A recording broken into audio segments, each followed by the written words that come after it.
This is Scientific SMO 702. So coming to the front panel, we have mains power on off switch here. So we'll switch on this unit first.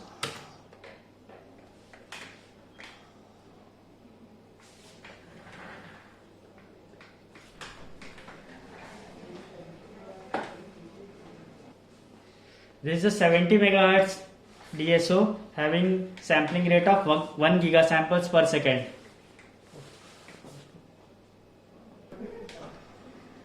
So this has two channels. This is a channel 1 input, this is a channel 2 input, and this is for external triggering. So now coming to the front panels, these are all functional keys to select the appropriate function. So this is channel 1 switch, this is channel 2. So channel 1, as you can see in yellow color, if I enable the channel 2, this is the pink color. So this is channel 1 volt per division, this is channel 2 volt per division, this is the time base. So this is the vertical position, you can vary this. So channel 1, right now channel 1 is going down. If you select channel 2, then this is the channel 2 vertical position. So these are the two vertical position for respective channels, and for horizontal, this is the horizontal position. This is common for both channel 1 and channel 2.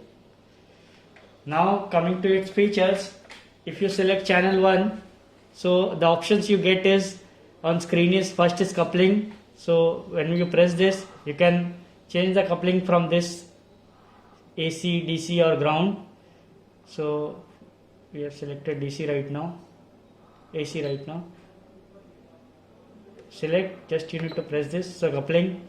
In order to do bandwidth limit, you can enable on or off bandwidth limit from here. Volt per division, when you rotate this volt per division, so right now if you see the volt per division here, it's 2 volt, 5 volt, 10 volt. So 10 is the maximum, and you can decrease it from here. 2 millivolt is minimum volt per division. So from 2 millivolt to 10 volt you can have the volt per division. So right now it is working in coarse mode. If you want to do it in fine mode, so if you see now, so this is how you can change the volt per division from coarse to fine. Now probe, next comes probe. In probe, if you are using generally 1:1 probe, so it is set to 1x. So if you are using 10x higher attenuation probe, so you have to set the attenuation factor from here. So go to probe and set the attenuation factor according to your probe you are using. So it has from 0.1x to 10,000x you can attenuate, and you can have the probe compensation from here. So you can select any of these according to your probe. So by default it is set to 1x. Now in next page what we have, invert, you can invert the signal on and off from here. Filter, if you want to use any filter, so you go to filter, you have to first enable this filter, then next type of filter what you want to use, and so you can select the type of filter from here, and the upper limit you have to define it from here. So right now I am putting it off. Return. Next page what we have is unit is volt, you can change it to ampere, and skew you can set it from here. So this is all about channel 1. Now if you select channel 2, all options will be same. So whatever we did in channel 1, same you can do it in channel 2 also. All the settings are same: coupling, bandwidth limit, volt per division, probe. So the channel you select, you can change the setting of that respective channel from these keys. So channel 2 and channel 1. Now input you have to apply in this BNC. This USB port is for taking the snapshot of the screen or saving the file in CSV format or PNG format. So this USB is used for data storage. Next, intensity you can adjust it from here. This, the screen intensity to be adjusted from here. Next we have, first in menu operations we have cursors. So we'll apply a signal here first. So I'll enable the channel 1, I'll disable channel 2, and we'll put it to center. So we are applying a 1 megahertz signal to this channel 1. So you can see the sine wave. So this is a 1 megahertz signal. Right now you can see the frequency also as 999.999 kilohertz. Now our channel 1 volt per division is set to 5 volt. So if we check the amplitude of the signal, this is 20 volt peak to peak, 10 volt upside, 10 volt downside. So 20 volt peak to peak, you can see from here also, VPP 20 volt. Period is 1 microsecond. Frequency you can see here, and mean is 200 millivolt. So if we go to cursor first, the mode is set to off. We'll enable the cursor from here. Either you can have manual mode. So in manual you have to set the vertical and horizontal cursor you can set. Track means it will automatically track the signal, and auto means it will automatically set the cursor to the signal provided. So we'll see the manual mode. Go to manual mode. Now type is voltage. If you select voltage means it will be in horizontal scale. So in order to up and down this cursor, see the cursor is going down. So I have set this upper side cursor. Now just press this. You will see this cursor is now highlighted. You will see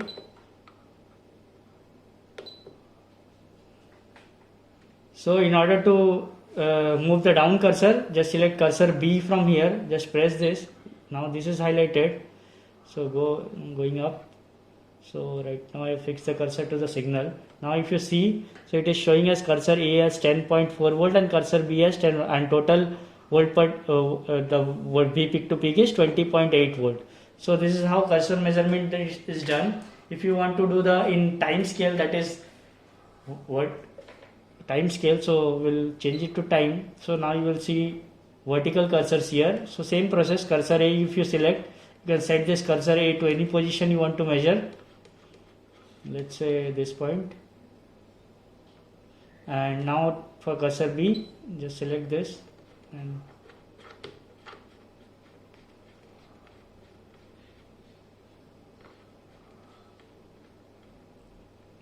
so now if you see, we have set the cursor. Now if you see cursor A and B value, so time total is coming is 1.01 microsecond. So this is how cursor measurement is done. Next what we have is acquire. So we are turning off the cursor for now. Next we have acquire. In acquire you can set the sampling to peak detect, average. You can add this interpolation also. Mode, right now it is real time. You can have equivalent time or real time. So real time. Sampling rate you can set it from here. So sampling rate is fixed at 500 millisecond, as this is a 1 giga samples DSO. So this channel 1 will be having 500 mega samples, and this will be having 500 mega samples. So next what we have is save recall. As earlier I said that we'll insert a pen drive here and we'll go to save and recall. We can first it is asking for type. So type we can this is the menu where it asks that what you want to save. Like if you want to save the setup, you have to select setups, waveforms, picture, CSV or factory. So this is if you want to capture the waveform, so type set as waveform. Now it is asking for save to. So right now it is set to device, as we haven't plugged in any USB device there. So it will save in this internal memory. If we plug in a USB stick here, so from here you can change the save to file or device. Now waveform numbering you can have it from here, or and to save the file you just need to press the save. So say store data success. To recall the file you have to use this recall. Go to recall, read data success. So this is the signal recalled. So this is how save recall works. Now next we have measure option here. In measure, first we have voltage. So go to voltage. From here you can define the source. Means if you have two sources, channel 1 and channel 2, so you have to define which voltage to measure, which source to measure. Type voltage peak to peak. We have different types here for voltage, like V max, V mean, V amplitude, V top, V phase, V average. Like this we have many options here. the one you want to measure, you can select it from here. So type, right now it was vPic to pic. So okay, you can also add some features. As you see, vPic to pic is added here. Now if I change Vmax, now if I press add, you will see this will also be added to the screen.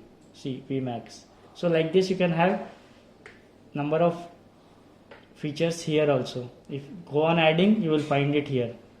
Return. Voltage is over. Next is time. In time, again you have to select the source. Type, different types are there. You have to select and just add it. You will find time features here. If I set frequency here and if I add it, frequency comes here. So like this, voltage and time features can be added here. Measurement features. Now next is delay. You can again you have to sources from channel 1 to channel 2. Type, we have different types here, so you can select the type and same process, add it, you will find in the home screen. Next is all. If you want all measurement on screen, just enable this. You will find in all measurement also you have to select the source, and if you select voltage, so all voltage parameters are displayed here. If you want time also, all parameters of time are displayed on screen. So this is how you can turn on and off. If you want all the parameters, so turn voltage and time, all features on, so everything will be on screen. So here we will find VRMS, vPic to peak, Vmax, every feature. So return, we will disable this. So measure is over. Now coming to display. In display we have, this is all about the display features, the graticules and all, vectors if you want in dots, and persistence, intensity of the screen. You can increase or decrease brightness of the screen. In next page we have format as YT, you can change it to XY. Screen normal or inverted. Grid, you can have grid, you can have this, you can change the grid option from here. Menu display infinite, or you want menu to automatically go off from the screen, so you can set the time from here, 2 seconds, 3 seconds, 5 seconds, like this. In next page we have skin, as you can change the skin. So this is how you can change the skin. So classical, traditional, specific.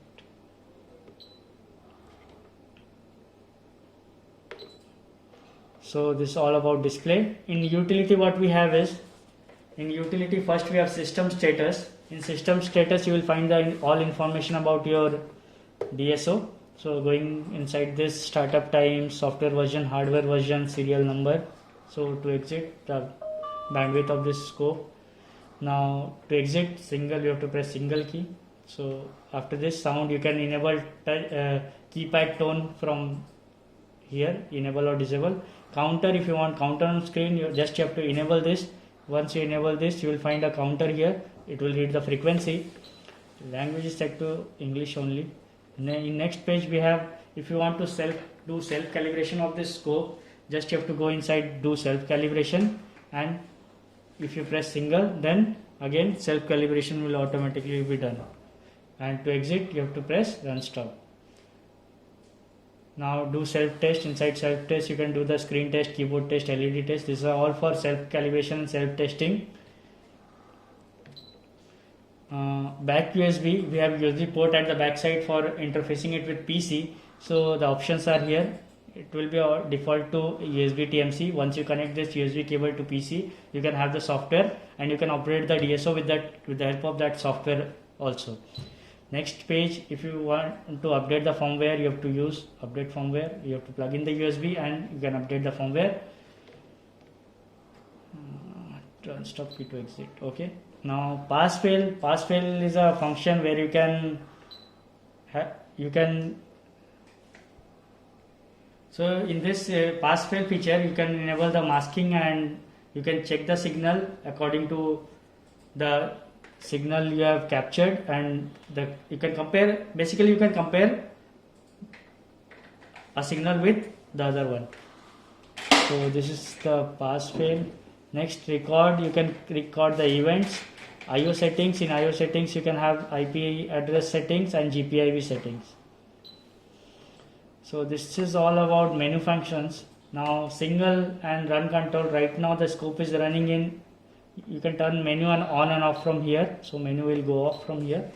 Right now it is running in run stop mode. You can stop the signal, it changes the color to red, so right now this is in stop mode. Single mode is helpful when you want a signal to be triggered at a certain point. So whenever the signal is triggered to this DSO, it will automatically stop the signal and the waveform will be displayed on the screen. So that time you have to use this single key. Just press single, and whenever the signal will be triggered on screen, it will already display and it will hold the signal. So single is used for that. Now we have auto. Auto set is for auto triggering the DSO. Now we have some trigger features here, like trigger menu. If you go to trigger menu, first we have type. This is the trigger type.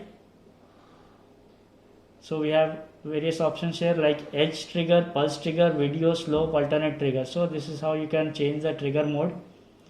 So right now we have enabled only edge trigger.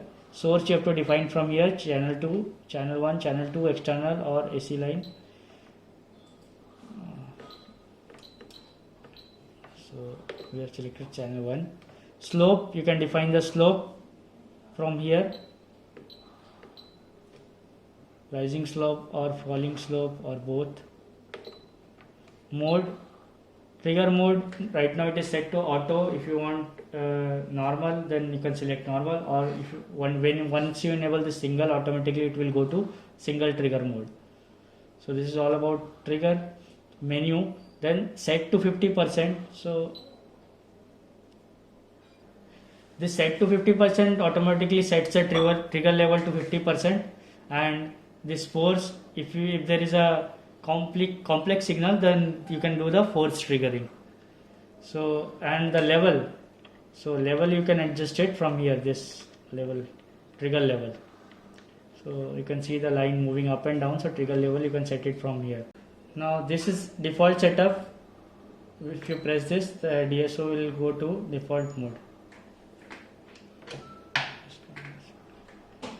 So this is default. Help, if you press this, you can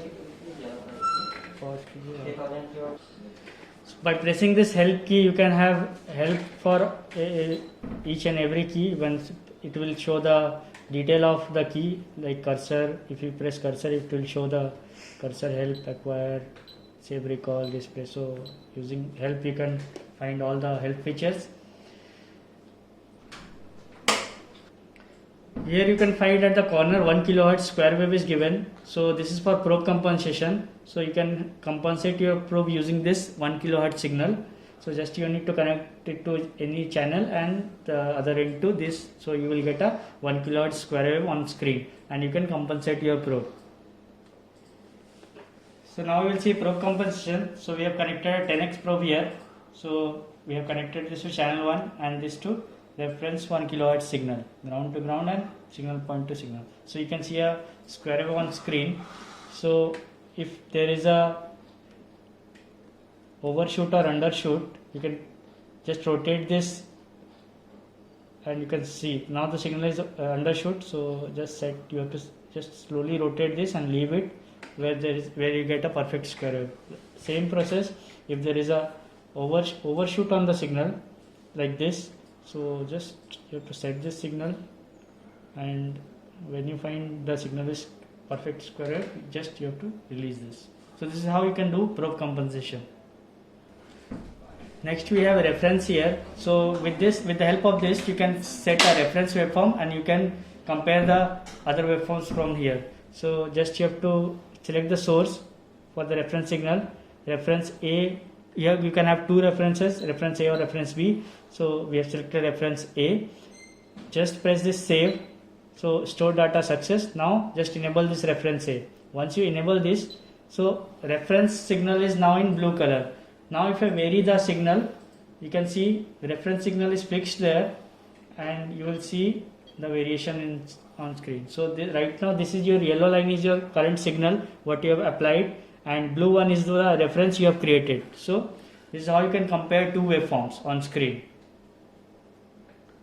Next we have math function. So enable this by this key, math. So in math we have different operations as plus, addition, subtraction, multiplication, division or FFT.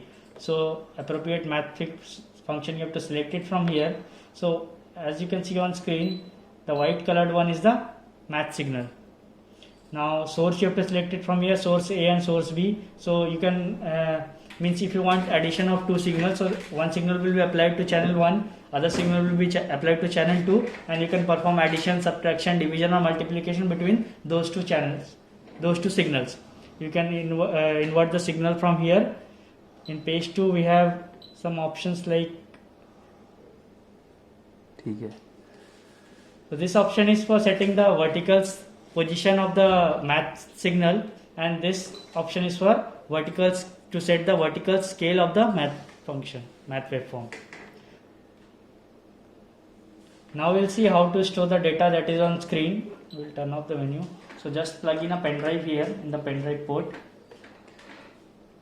Now just press this print key. Once it shows that USB drive plugged in, just press this print key.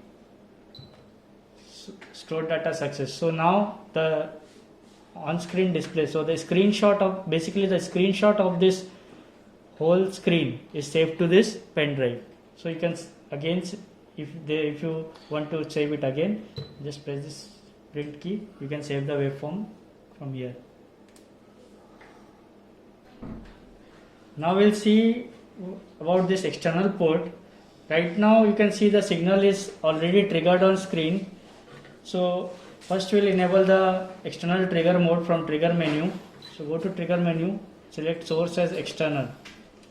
So as we select external trigger from here, right now the signal you can see is untriggered. It is moving.